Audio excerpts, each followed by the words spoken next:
C'est un honneur pour la CGT d'être actrice et participante des actions en faveur de la paix, le jour symbolique du 21 septembre et tout au long de l'année par nos revendications, nos luttes et notre combat de transformation sociale pour en finir avec le système immonde qu'est le capitalisme.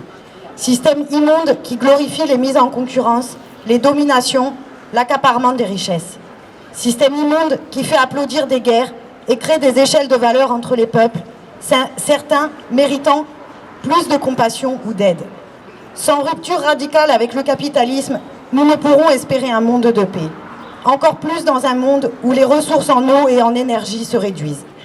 Il ne peut y avoir de paix quand une partie souhaite en dominer une autre, quand certains pillent les ressources qui devraient être des biens communs. La paix ne peut exister qu'avec la coopération, le traitement à égalité des uns et des autres. Et il nous faut désigner clairement les outils dont le capitalisme s'est doté pour, selon ses termes à lui, faire régner l'ordre et qui en réalité ne sont que des outils de désordre et de chaos mondial. Nous devons dénoncer les G8, G20, FMI et autres, et nous devons montrer du doigt leur armée. Elle s'appelle l'OTAN. Partout où passe l'OTAN, la paix trépasse. Partout où avance l'OTAN, le chaos s'installe. Nous exigeons que notre pays sorte immédiatement de cette armée de coercition qui n'a pour but que d'installer plus encore le capitalisme et faire accepter par la force le monde unique que celui-ci souhaite voir régner. Nous tenons aussi à mettre cette journée internationale de la paix sous l'égide de tous nos frères et toutes nos sœurs qui luttent et résistent sous les bombes, de nos frères et sœurs qui subissent des coups d'État et des répressions sévères, avec une pensée particulière pour nos frères et sœurs du monde entier qui vivent concrètement la guerre, qui tous les jours risquent leur vie, qui voient en quelques instants s'écrouler tout ce qu'ils ont construit, leurs familles se désagréger, doivent se séparer de leurs enfants pour les mettre à l'abri quand il ne s'agit pas de pleurer leur mort, pour toutes les femmes qui se font violer comme des bulletins de guerre que se partagent les belligérants.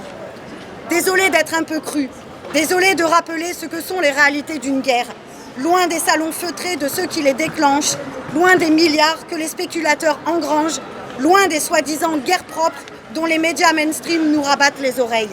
La guerre, c'est le désastre, les cris, les bruits des bombes, le sang, les morts et les larmes. La guerre, c'est l'anéantissement. Elle est l'antithèse du message d'émancipation et de fraternité que porte notre organisation CGT. Elle est la démonstration des rapports de force et de domination poussés à leur paroxysme. Aujourd'hui, en ce jour symbolique du 21 septembre, nous pensons et agissons sur les conséquences dramatiques des guerres, provoquant également les grands exils de population, les jetant sur des radeaux de fortune, notamment sur notre belle mer que nous voyons d'ici, créant chaos et désastre, les voyant être relégués par ce terme ignoble de sans-papiers quand ils parviennent à trouver la terre ferme et qu'ils pensaient enfin avoir un petit halo de paix dans leur existence de souffrance. Nous le redisons fortement, il n'existe pas de sans-papiers, il n'existe que des êtres humains formant une humanité commune qui a sa place partout sur la terre car elle lui appartient. Ouvrons-leur nos bras, nos cœurs, la porte de nos locaux. Offrons-leur la chaleur de l'humanité fraternelle et la solidarité de classe qui constitue la chair de notre engagement. Combattons pieds à pied les discours et actes racistes. Ne laissons pas s'immiscer dans la tête des travailleurs les pensées de haine, d'opposition, de division. Ne lâchons rien jamais et rappelons que, comme le disait Jean Jaurès, qui a payé de sa vie son combat pour la paix, le capitalisme porte en lui la guerre comme la nuée porte l'orage. La CGT, ancrée dans l'internationalisme, appelant à la fraternité entre les peuples du monde, à l'unité des travailleurs, porte un discours de paix et agit pour la paix. La CGT est et sera l'outil à la disposition des travailleurs qui œuvrent par leurs actions à la résistance sans relâche face aux profiteurs et aux affameurs du peuple.